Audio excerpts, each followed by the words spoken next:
Hi everyone, welcome to education point. So हम यहाँ पे जो है क्लास 11 की एनसीईआरटी जो है हिस्ट्री की उसे कवर कर रहे हैं एंड इसके 3 चैप्टर्स हम ऑलरेडी कंप्लीट कर चुके हैं and in our previous videos we had started the chapter number 4 जिसमें अब हम यहाँ पे जो इस्लामिक जो एरियाज है या फिर इस्लामिक कम्युनिटी है उनके अंदर कौन कौन सा एरिया था उसके बारे में बात कर रहे थे या फिर अरब जो कम्युनिटीज है राइट उसके बारे में हम यहाँ पे बात कर रहे थे। And in our previous video we had discuss about the caliphate right. तो कैलिफेट के बारे में हमने बात की थी एंड किस तरह से जो है वो अपनी पावर को कंसोलिडेट करते हैं, कौन कौन से एरियाज जो है वो एक तरह से अपने कंट्रोल में करते हैं, कहाँ कहाँ पे जो है वो एक्सपेंशन करते हैं एंड वहाँ का कल्चर किस तरह का था, वो सारी चीजें हम अपनी प्रीवियस वीडियो में कवर कर रहे थे। And now in this particular video we will discuss about the Umayyads and the centralisation of the polity कि कैलिफेट के बाद में जो नेक्स्ट रूलर यहाँ पे आती है, जो नेक्स्ट डायनेस्टी आती है वो किसकी आती है, वो उम्मेद्स की ही यहाँ पे आती है डायनेस्टी। ओके, तो उसके बारे में हम यहाँ पे बात करेंगे कि किस तरह से अपनी पावर को जो है वो यहाँ पे कंसोलिडेट करते हैं एंड सेंट्रलाइज करते हैं अपनी पॉलिटी को। Right, so let's start the topic. तो जैसे कि आपने देखा है कि कैलिफेट जो कि मदीना में बेस था, उन्होंने काफी बड़ी टेरिटरीज को जो है कॉन्क्वेस्ट किया था, बट उसे जो है वो अच्छे से संभाल नहीं पाते हैं, वहां पे अपनी पावर को अच्छे से कंसोलिडेट नहीं कर पाते हैं, जिसकी वजह से वहां पे जो है ना सिविल वॉर्स हमें देखने को मिलती हैं। एंड वहां पे हमें जो है ना अथॉरिटेरियन पॉलिटी जो होती है, अथॉरिटेरियन मीन क्या हो गया, एक पर्सन की जो अथॉरिटी होती है ना यहाँ पे राइट वो ही रहती है। मीन जो भी चीजें जो है ये एक पर्सन यहाँ पे कहेगा, जैसे कि किंग होता है ना, तो उसके पास ही सारी पावर होती है एंड यहाँ पे जो पावर है ना वो डिस्ट्रीब्यूट नहीं की जाती है किसी को भी, सारी पावर किंग के पास ही होती है।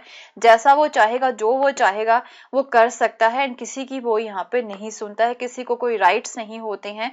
इस तरह की होती है अथॉरिटेरियन पॉलिटी। तो जो है थोड़ा सा ये चीजें जो है ना वहां पे अब दिखनी स्टार्ट हो गई थी कैलिफेट के अंदर। दो अगर हम उमेद्स की बात करें तो उन्होंने जो है काफी सारे पॉलिटिकल मेजर्स यहाँ पे इम्प्लीमेंट किए थे which consolidate their leadership within the ummah, जिसकी वजह से जो उनकी लीडरशिप है वो यहाँ पे कंसोलिडेट भी हो जाती है। तो जो फर्स्ट उम्मेद कैलिफ थे यहाँ पे उनका नाम था मुआविया एंड उन्होंने सबसे पहले जो कैपिटल होती है ना वो यहाँ पे चेंज की थी, नई कैपिटल वो यहाँ पे बना लेते हैं डमास्कस एंड वहां पे जो है कोर्ट सेरेमनीज जो होती है वो अडॉप्ट करते हैं। एंड जो बाइजेंटाइन एम्पायर थी ना यहाँ पे, जो रोमन एम्पायर थी यहाँ पे राइट, रोमन एम्पायर के अंदर हमने जो है बाइजेंटाइन एम्पायर के बारे में पढ़ा था ना राइट, तो वो जो उनके एडमिनिस्ट्रेटिव इंस्टीट्यूशन जो होते हैं ना वो इन्होंने यहाँ पे अपनाए थे राइट मुआविया ने। एंड उन्होंने जो है एक हेरिडेटरी सक्सेशन जो होता है ना वो भी इंट्रोड्यूस करवाया था कि बेटे के बाद में यहाँ पे यहाँ पे पिता के बाद में जो बेटा है ना वो यहाँ पे अपने पिता की जो गद्दी है वो ले सकता है, तो हेरिडेटरी बना दिया था। And persuaded the leading Muslims to accept his son as his heir, तो ऐसा भी बोला था मुस्लिम्स को, जो लीडिंग मुस्लिम्स थे, कि अपने बेटे को ही जो है आप अपना जो वारिस है वो बनाएंगे। तो क्या था यहाँ पे, these innovations were adopted by the caliphs who followed him, तो जो कैलिफ्स यहाँ पे मुआविया को फॉलो करते थे उन्होंने भी आगे इन इनोवेशंस को कंटिन्यू रखा and allowed the Umayyads to retain power for 90 years। तो इन्हीं पॉलिसीज के अंडर ही जो है जो उमेज है वो 90 years तक यहाँ पे रूल कर पाए थे and the Abbasid for the 2 centuries right. उनके बाद में फिर अब्बासिड्स भी आते हैं, तो उन्होंने भी जो है इसी चीज को ही कंटिन्यू रखा था। जो नेक्स्ट यहाँ पे डायनेस्टी आती वो अब्बासिड की थी इन उमेद्स के बाद में, तो वो भी जो है इन्हीं पॉलिसीज को कंटिन्यू करते हैं, तो वो भी 2 centuries तक यहाँ पे रूल करते हैं। अब ये जो उम्मेद थी वो एक इंपीरियल पावर थी and it is no longer based directly on the Islam. तो ये ऐसा नहीं है कि ओनली एक रिलीजन के ऊपर ही बेस्ड थी, बट जो है ये स्टेट क्राफ्ट के ऊपर बेस्ड थी and the loyalty of the Syrian troops, तो जो ट्रूप्स थे ना इनके वो सीरियन थे, उनकी लॉयल्टी के ऊपर ये डिपेंड रहती थी। एंड तो यहाँ पे ऐसा नहीं है कि किसी पर्टिकुलर एक ही रिलीजन के पर्सन्स को इन्होंने रखा हुआ था, बाकी रिलीजन के पर्सन्स को भी इन्होंने अपने एडमिनिस्ट्रेशन में हायर किया हुआ था। तो जो क्रिश्चियन एडवाइजर्स थे वो यहाँ पे इन्होंने रखे हुए थे एडमिनिस्ट्रेशन में, एंड ज़ोरोआस्ट्रियन स्क्राइब्स थे वो यहाँ पे रखे हुए थे, ब्यूरोक्रेट्स जो थे वो भी डिफरेंट कम्युनिटी से बिलोंग करते थे। तो ऐसा नहीं है कि सिंगल रिलीजन के ऊपर बेस्ड थी इनकी स्टेट, ओके। बट हाउएवर इस्लाम को जो है फिर भी जो है ये ज़्यादा लेजिटिमेट मानते रहे हैं, उसे जो है ये ज़्यादा सपोर्ट करते थे, बट ऐसा नहीं है कि बाकियों को ये बिल्कुल भी सपोर्ट नहीं करते थे।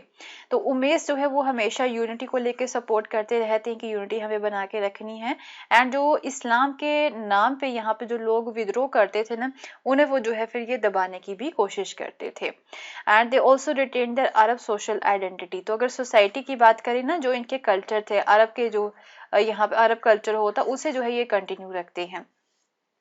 तो अब्द अल मलिक के रूल के समय में एंड उनके सक्सेसर्स के रूल के समय में वो जो अरब थे या फिर जो इस्लामिक आइडेंटिटीज थी ना वो यहाँ पे कंटिन्यू रहती हैं।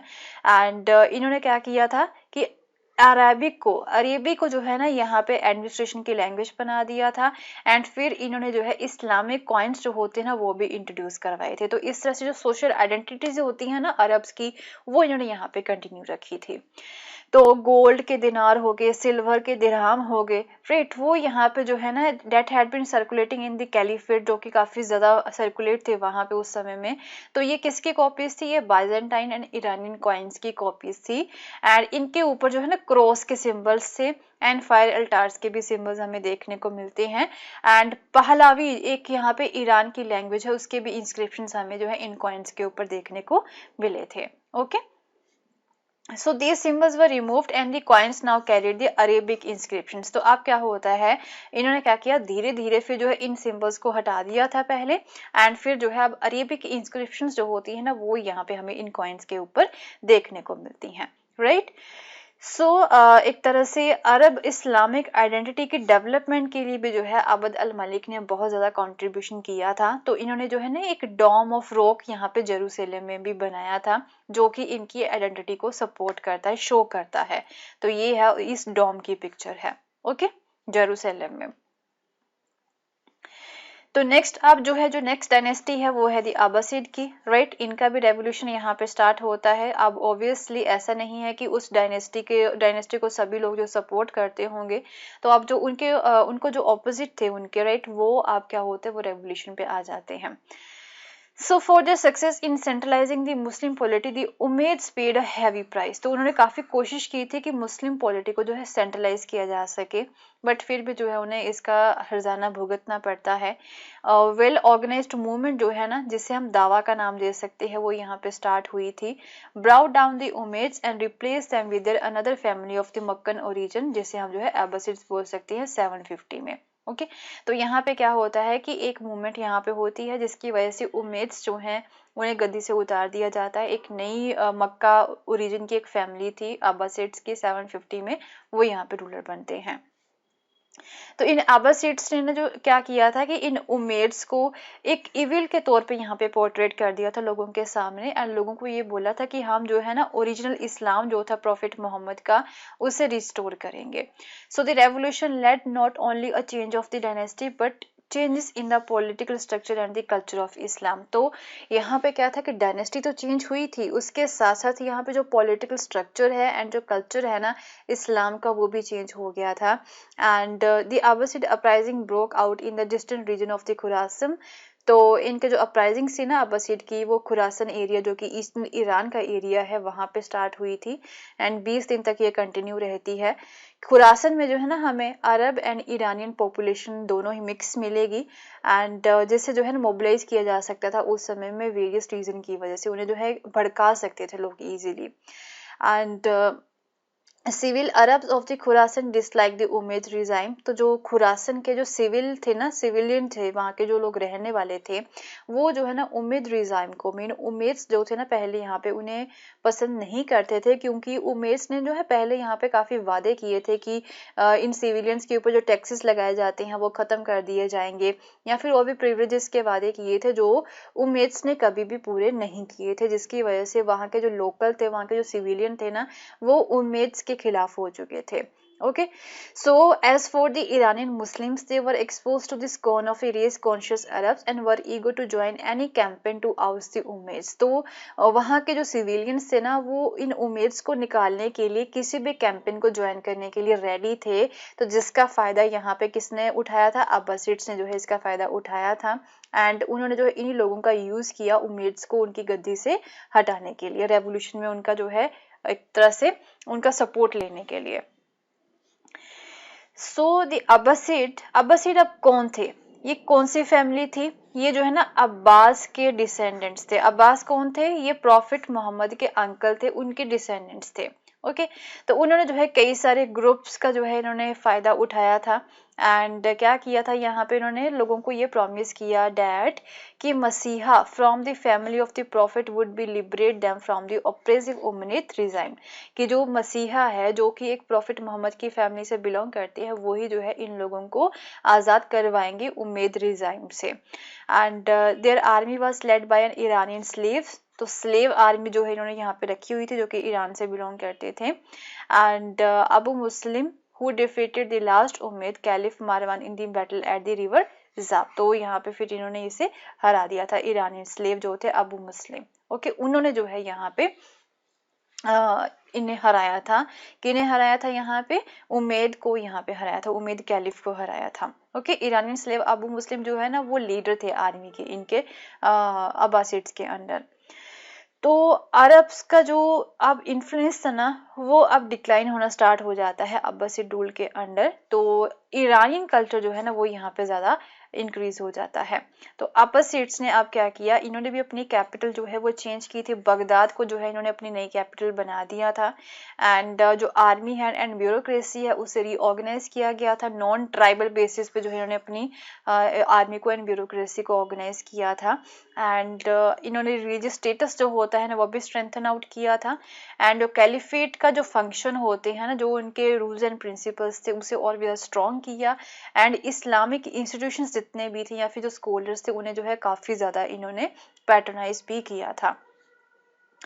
बट जो एक नेचर होती है ना गवर्नमेंट की, ओके, कि ये जो चाहते थे कि ये सेंट्रलाइज्ड नेचर बने या फिर ना बने, right, but they were forced by the needs of government empire to retain the centralised nature of the state.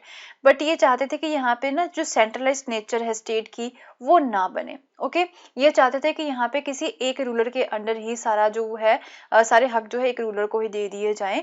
But ऐसा ये नहीं कर पाते हैं क्योंकि यहाँ पे काफ़ी बड़ा एरिया था जो एक पर्सन बिल्कुल भी नहीं संभाल सकता था।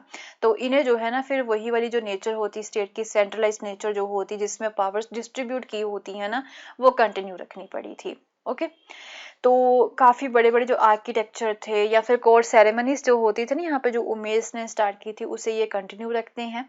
And the regime which took pride in having brought down the monarchy found itself compelled to establish it again.